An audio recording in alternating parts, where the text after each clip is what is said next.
everyone, it's Emma and I am going to be doing a tutorial on how to make a custom frame in Affinity Designer and then take a photo and put it inside that frame, and then we're going to show you how to move the photo around inside the frame to make sure that you capture the part of the image that you want showing.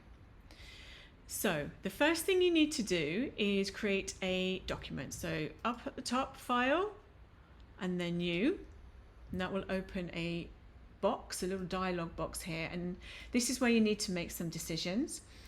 So I'm going to keep my work area, for want of a better word, as A4. The reason I'm going to do that is because I know I'm printing on A4, so it makes sense for me to make my background A4 so that when I come to print it, I know that exactly the size it's going to print. And it's not going to start distorting my sizes. In layout, I use inches. The reason I use inches is so that when I drag in Ali's cards, I can check that they are the right dimensions, and I'll show you that when we get there. I always make sure that I have Create Artboard ticked. You don't necessarily have to do that, but if you have Artboard ticked, then you can make lots of different layouts in the same file, which can be useful. Color, transparent background. I always have it transparent because I want to be able to tell the difference between what is the background and what is the card. And if you make it white, sometimes it can be difficult to see. I don't need any margins for this, and I don't need a bleed, and the scale is 1:1. I don't even know what that is. I don't even know why I showed you that. So then you click Create, and now we're ready to go.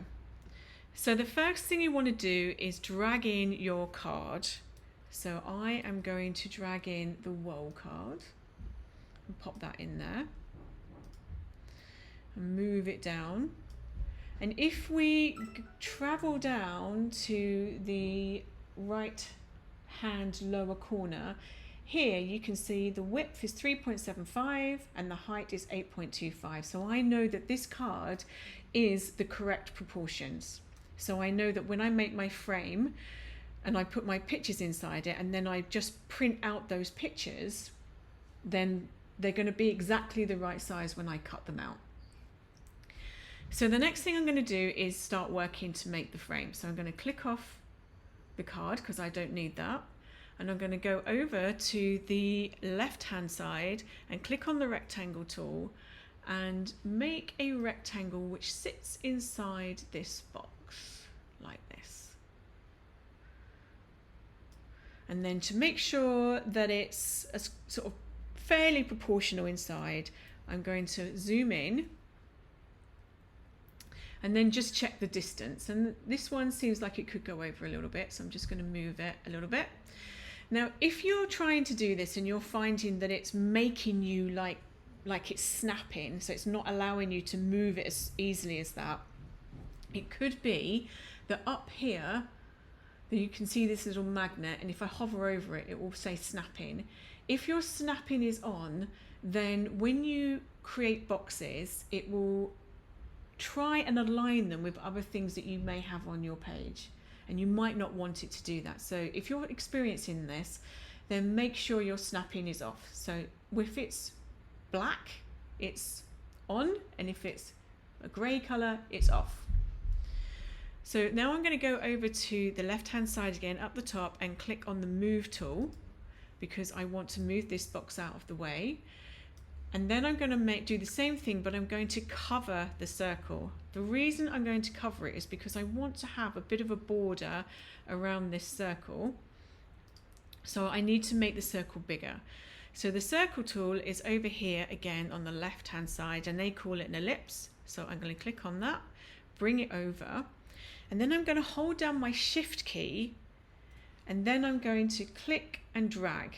The reason I'm holding my Shift key is because I want it to stay a circle. If you don't hold down the Shift key, then you'll end up with a bit of a wonky circle, which is still fine. You can still manipulate it around. It's just easier if you hold down the Shift key.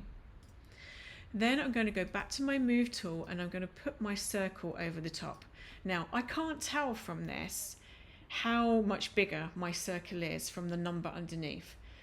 And that's quite important to be able to know. So I'm going to travel up to the right at the top, and where it says opacity, I'm going to click down, and then I'm going to drag this little slider until I can see my circle clearly. There it is. And then click back on my circle, and now I can move it. And I think that my circle is probably a little bit big, so I'm going to do the shift key again, drag the corner and just make it a little bit smaller, and then drag it until I feel that it's about the same distance as around this circle as this was far away from this border here. It's about the same, more or less. We are eyeballing it, so it doesn't need to be exact.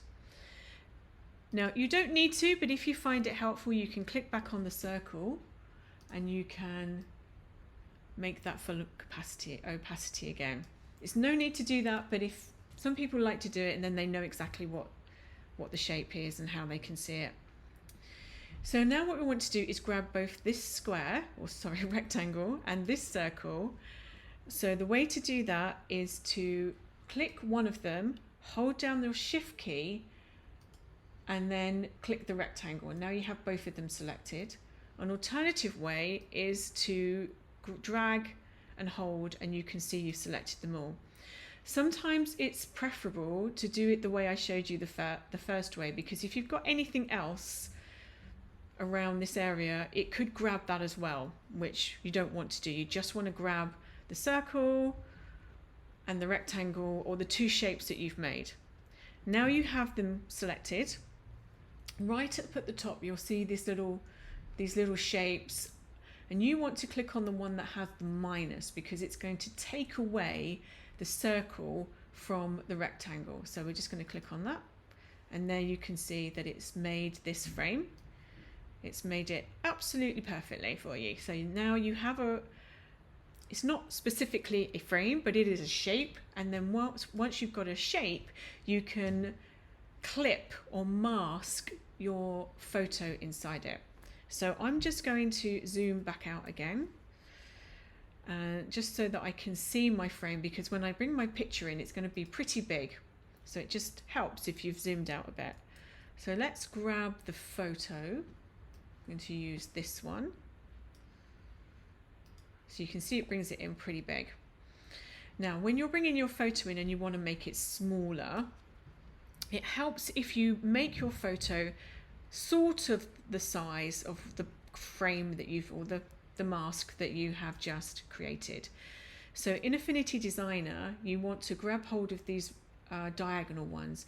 If you try and make it smaller this way, it's going to distort it like that, which you don't want to do. So you grab the corner and then you make it smaller proportionally by using these directionals here, and then bring it on top roughly where you want it to be. Once you've got it positioned exact sort of where you want it, you could have it all the way over here if you like, but I just find it easier to place it on top. You want to click it so it's selected. Then you want to click and hold down your left mouse button, drag it to your frame underneath, and then drag it sideways, and then it will drop it in. If you just drop it on top and don't drag it sideways, you won't be able to see it. So if I undo that and I show you what I mean, if you just drag it down, it disappears and you can't see it, which is not what you want. It's kind of doing something else, which I don't understand.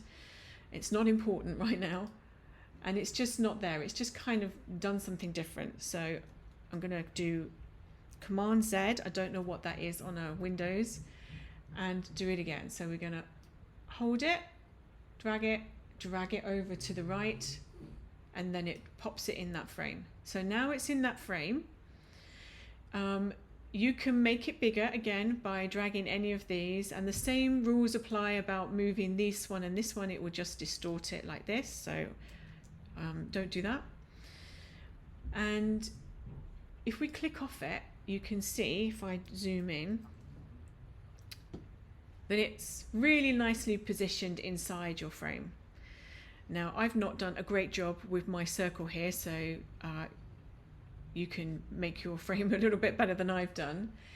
If you want to change your picture, you decide actually that's not how I want it to be, just go back to the image, just click on it and it will show you where it is here.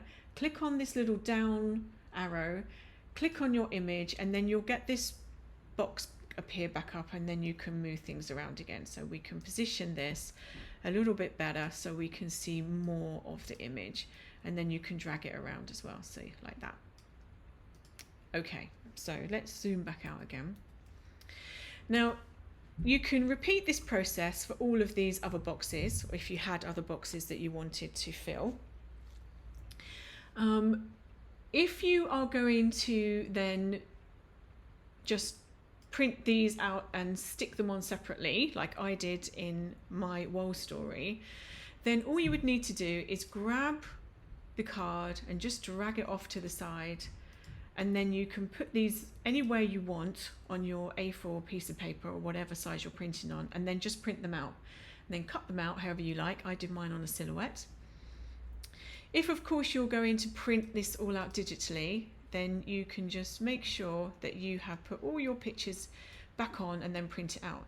Now you can see now that I can't see my image, and that's because in the layers panel everything has a kind of hierarchy. So you need to kind of imagine that this is almost like a stack of cards, like a stack of playing cards. So this is the top card and you can't see anything underneath it. So if you're finding that things have disappeared, if you look over here, you can see the wallpaper is at the top and then my picture is underneath it.